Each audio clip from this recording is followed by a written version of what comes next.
A few moments later. Hi guys, so maghuhugas muna ako ng mga napag-iwanan kaninang breakfast. Tapos meron tayong fish. Ito, galunggong. Yan, club mackerel. Pero nakalagay siya sa galunggong. Yan, so galunggong siya. $7 to. 1, 2, 3, 4, 5, 6, 7. So eksakto 7. Pero malalaki siya. Minsan di nila kaya itong maubos sa sobrang laki. So, hinahati ko pa ito sa kalahati. Yan. So, malambot na siya. Pero mamaya, guys, hindi pa nakatanggal yung hasang nito. So, ako din yung magtatanggal ng hasang niya. Ayan. Tapos, mamaya, yung nailagay natin sa isang lalagyan. Lagay natin sa bowl. Tapos, mamaya, andito yung mga ating langka, ano to, kamote, at ating saging na saba para sa ating ginataang bilo-bilo. At first time ko itong gagawin guys sa buong buhay ko. First time kumuha ng ginataang bilo-bilo. Saan ba yung ating, ito yung ating glutinous rice. Yan. So actually guys, medyo mahal ng ingredients dito, no, kung dito mo gagawin sa Canada yung ganitong klase mga recipe, kasi ang mahal niya talaga. Like, this is $4, so parang 200 plus yung saging na saba na ilang pieces lang. Yan. At steamed na siya, naka-steamed na siya. So medyo mahal yung mga ingredients na yun. Tapos ito yung ating sago, tapioca pearls. Gagawin din natin yan. So, kaya ako natatagalan gawin guys kasi ang dami, no? So, yung mga banana, potato, ikakat-cut mo pa siya, i-cubes mo siya. Tapos, ito naman, bilug-bilugin mo pa. Ito naman, i-boil mo pa para maging sago bago mo yung magsama-sama silang lahat. So, medyo mahaba yung steps para sa akin na first time ko itong gagawin. Pero, gusto ko naman kasi maganda yung weather ngayon. Makulimlim, malamig. Para tayong nasa Tagaytay. Tapos, basta parang bad weather siya talaga ngayon, guys. Ang sarap. So, kahit di natuloy yung driving ko, okay lang. Kasi ang dami ko rin talagang gagawin ngayon. At ito na, maghuhugas na tayo, guys. Simulan ko na ang paghuhugas dahil magti-12 na. Yun, guys. Ito pala yung sabon namin, pero hindi na ito yung totoo. This is from Superstore, Lemon Fresh, pero refill na lang to. Ang totoong sabon namin ay galing sa Costco, mas malaki at mas mura. So, ito yun. Papakita ko sa inyo guys muna. Yan, so ganito kalaki siya kasi mas mura siya compared sa mga ibang nabili namin. So, Palmolive, value size. Ito, medyo nakalimutan ko na yung price niya, pero ang mura niya pag sa Costco binili. Kaya yung mga big families katulad namin, kailangan ng mga maramihan, pang malakihan, bulk, volume, ganyan, ay sa Costco talaga bibili kasi mas makakamura kami. So, ngayon mag-start na talaga tayo maghugas. So, by the way guys, wala nga pala kaming ano dito, dishwasher sa bahay compared sa ibang apartment. So, yun. Okay lang naman kasi marami naman maghuhugas. Kaya lang minsan sila naghuhugas, no? Alam naman yung mga bata. Minsan, maraming excuses o nagtuturuan, ganyan. Okay. So, nakita niyo ba yung mga sugat ko dyan? Ito yung dahil sa pagpiprito ko. Pero magaling-galing na siya ngayon. Nag-iwan lang siya ng bakas. Okay, so kung hindi pa kayo nakasubscribe sa aking channel guys, please like kayo and subscribe to my channel, and please leave a comment para malaman ko naman kung kamusta yung mga napapanood yung vlog dito, ano yung feedback from you guys. If meron kayong questions, yan, just leave a comment below para malaman ko naman guys kung nanonood ba kayo, kung okay pa ba yung ginagawa ko dito. Yan.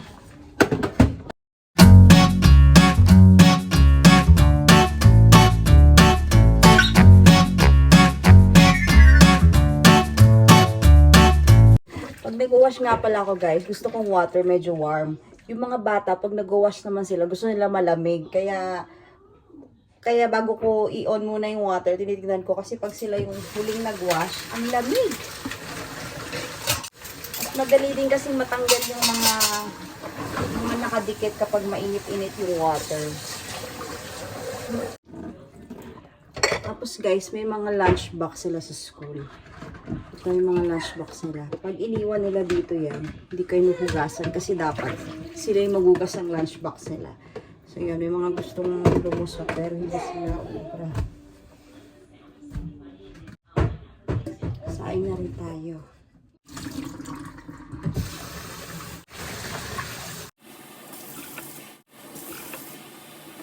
Okay guys, so tapusin ko lang to. And then, pakita ko sa inyo yung mga iba-ibang parts. Okay.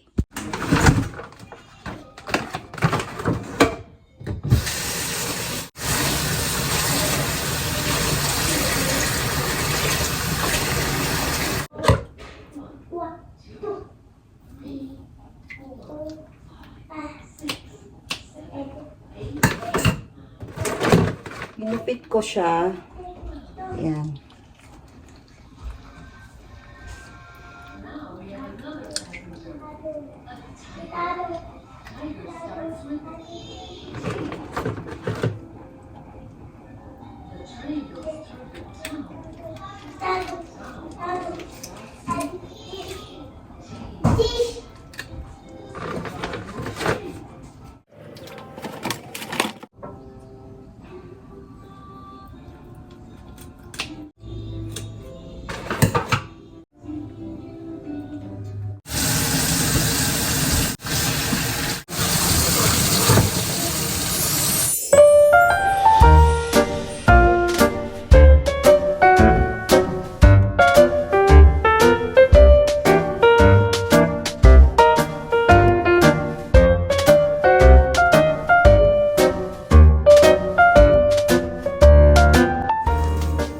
Ito na yung glutinous rice, 2 cups of glutinous rice, and lalagay ko yung water. Ito yung panggawa natin ng yung mga bilo-bilo or yung rice ball or the glutinous rice ball. Tapos ito na yung ating banana and the potato. Ayan guys. And our tapioca. Magbubuan tayo ng water dito. Lalagay natin yun. Okay. Let's do this, balls. Ito na guys. Nalagay ko na yung sweet potato and then the banana. Ang next natin, yung glutinous rice. Yung balls. Ito. Ayan siya. Sago or tapioca pork. So next, ilagay natin ang ating mga balls. Ayan guys. So ang wala na lang dyan ay yung tapioca pearls. Pero antayin natin na yung mga glutinous rice balls natin ay pumaibabaw. It means luto na siya, yung mga balls na yon. So, ito yung palitaw. So, pag lumitaw na siya, palitaw na siya. Pag lumitaw na siya, luto na yon. And then, i-add na natin yung tapioca pearls for the final. So, ilang minutes na lang, malapit na maluto. Ayan o, may langka na. So, this is our finished product, guys. Yan, tikman natin. Mainit-init pa. Bagay sa malamig na panahon.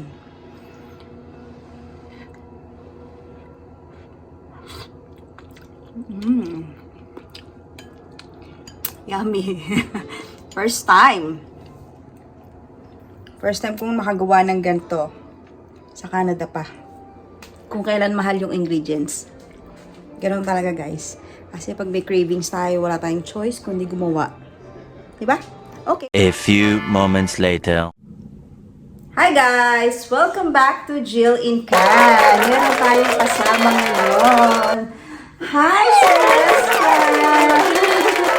Okay, Napakasaya ng announcement ngayon, guys, para sa ating mga caregiver kung nasaan ka man ngayon, guys. Kung ikaw ay nasa Hong Kong, Singapore, Japan, Korea, or sa Middle East pa yan, o kung sa ibang bansa ka pa, ay meron kang chance na makapunta dito sa Canada as landed PR. Napanood nyo, guys, yung aking previous vlog na sabi ko, mahirap bang magsimula dito sa Canada? At nabanggit ko doon na ang bawat isa sa atin ay may iba't ibang pathway para makapasok dito at paano magsimula. Subalit, itong caregiver pilot na bagong announce lang, 2024. Kahapon lang, guys, June 3, 2024. Wait lang. No.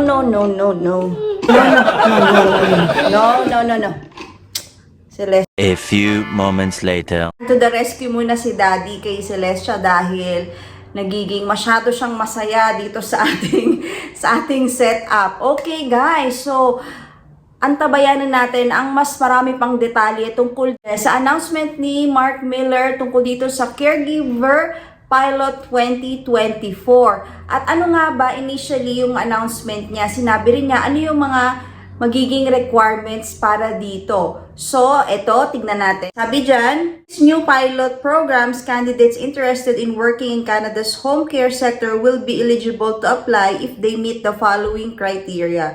At attain a minimum of level 4 on the CLB or the Canadian Language Benchmarks. Hold the equivalent of a Canadian high school diploma. Ang ibig sabihin po nito, hindi mo naman kailangan mag-graduate ng high school dito sa Canada, but equivalent nun. Usually, ang equivalent nito ay yung nasa K-12 or yung nakaabot ng at least second year college in other countries, especially in the Philippines. At meron kang recent and relevant work experience. So, recent and relevant work experience. So, we will further know ano yung recent na ito. Usually nyan, not more than 5 years yung mga sinasabi na recent na work experience. But we have to wait for further details kung ano talaga yung meaning nito na recent, no? At relevant. Syempre, ibig sabihin ay ang work mo ay as caregiver. Ang caregiver dito, guys, ay pwede ka sa child, sa senior, at sa mga persons with disability. At pwede din yung mga nag-home support. So, merong home child support, merong home support worker. At yan. At ang isa pa dito, receive an offer for a full-time job care. Home care job. Okay? So, receive an offer for a full-time home care job. So, magkakaroon kayo, kailangan nyo rin magkaroon ng job offer from an employer dito sa Canada. Ano pa yung mga quick facts na pwede nating malaman tungkol dito sa program na ito? Dahil noong June 2014, nagkaroon sila ng inventory of 60,000 persons for the live-in caregiver program. At ngayon, less than 1% of that live-in caregiver program inventory remains. So, kumukonti na sila, guys. So, syempre, ang nangyayari dito, pumapasok sila as caregiver and then nawawala na yung iba kasi pumunta na sila sa ibang pathway or nag-iba na sila ng career nila. Syempre, dito sa Canada, guys, as entry mo as caregiver, hindi naman ibig sabihin na forever ka na magiging caregiver. Or yung iba siguro nag-retire na or baka okay na sila, umuwi na sila sa Philippines. So, nagkaroon na sila ng mga ibang plano sa buhay nila kung hindi man sila nag-permanent resident dito during that time. Kaya 1% na lang, less than 1% na lang ang natitira ng mga live-in caregiver. At nagkaroon din kasi ng ibang pilot program tulad ng Home Child Support Program at yung Home Support Worker Program ng tungkol sa caregiver. So, nung nawala yung live-in caregiver, nagkaroon ng bagong mga program. And as part of the 2024-2026 immigration level plans, Canada will admit over 15,000 caregivers as permanent residents. That's 15,000, guys, for that. So, sana isa kayo doon kung kailangan yung i-share itong message na to sa mga kakilala ninyo. Just share, click the share button and or copy the link below para ma-share nyo ang announcement na ito at maabangan natin ang mga susunod na announcement tungkol sa bagong pathway na ito at kaabang-abang talaga to guys. So kailangan naka-ready na yung ating mga IELTS at yung mga resume natin at makahanap na rin tayo ng employer na makapagbibigay sa atin ng job offer dito sa Canada. April 30, 2024, nearly 5,700 caregivers and their family members have become permanent residents since the launch of the Home Child Care Provider Pilot and the Home Support Pilot in 2019. So, yung mga nauna na ay naging permanent resident na sila ngayon. Ayan, so marami tayong abangan tungkol dito sa Caregiver Pilot Program na ito dahil marami pa rin mga nagtatanong, paano yung mga nandito na sa Canada at caregiver sila ngayon, pwede pa ba sila dyan? At paano din yung mga nag-apply doon sa tinatawag na Home Child Care Provider Pilot at Home Support Worker Pilot kasi marami pa din sila mga pending applications doon na hanggang ngayon nandun pa din, nung nasa pool pa din sila, hindi pula pang gumagalaw doon sa mga applications nila. At kaya marami nagtatanong tungkol dito at isa ito sa mga aantayin natin kung ano yung mga kasagutan tungkol sa announcement na ito. Pero kung kayo ay ready na at meron na kayong employer, so just wait and see na lang tayo sa announcement na ito at for sure, ikaw na o kayo na ang next landed permanent resident dito as caregiver. So, ayan, magiging kasama nyo rin yung family nyo dito for sure dahil as permanent residents, yan ay isa sa mga benefits na maging kasama nyo ang family nyo dito. At kung may mga anak kayo, ay pwede silang makapag-aral. At kung may partner kayo, ay pwede silang makapag-work ng any job na pwede o kahit anong gusto nilang maging work. Yeah, so kailangan nyo syempre mag-sustain, ganyan. But that is a very good announcement, guys. At sinabi din dito na syempre, ang mga caregivers talaga, essential talaga yan dito sa Canada. Kailangan nila yan kasi syempre, kung may family tapos both parents are working, kailangan ng support sa anak or kailangan ng support para sa family member na may persons with disability, kailangan nila ng support worker sa bahay. At kung meron namang mga senior na or mga age na family member, kailangan pa rin nila ng assistance para dito. So, hindi lang naman to limited sa house, sa bahay, no? Sinabi rin na pwede din silang magkaroon ng work as part-time in other organizations. So, malawak yung pwede nyong pasukan, guys, dahil PR na kayo dito pag dumating and all the opportunities and benefits makukuha ninyo, guys. So, napakaganda talaga nito at meron tayong mga family members na nasa ibang bansa ngayon na nag-caregiver o kung ano pa man na related dito sa work na ito. Just share this message to them para malaman nila at maging updated sila. At yun nga ay babantayan natin itong announcement na ito, guys, and I'll definitely share this because I was once supposed to be a caregiver back in the year 2000s nung unang-unang nilabas yung caregiver, so hindi natuloy dahil nakilala ko ang aking future husband ay hindi natuloy, but I already have nagkaroon ako ng caregiver na visa, no work visa as a caregiver supposed to be at that time, but dahil sa pag-ibig ay hindi natuloy ang aking pag-caregiver. Inuna ko yung gusto ko kasi mag-create na agad ng family. So yan, guys, but we have all our reasons and we know that darating yung time para sa atin at bibigay niya ng Lord sa atin kung ano yung time at yung way para sa inyo. And ngayon, I'm happy na although it has been delayed for so many years, but I'm happy na nandito pa rin ako, nakarating pa rin kami dito together with my family. So, mas masaya din na nakasama ko sila.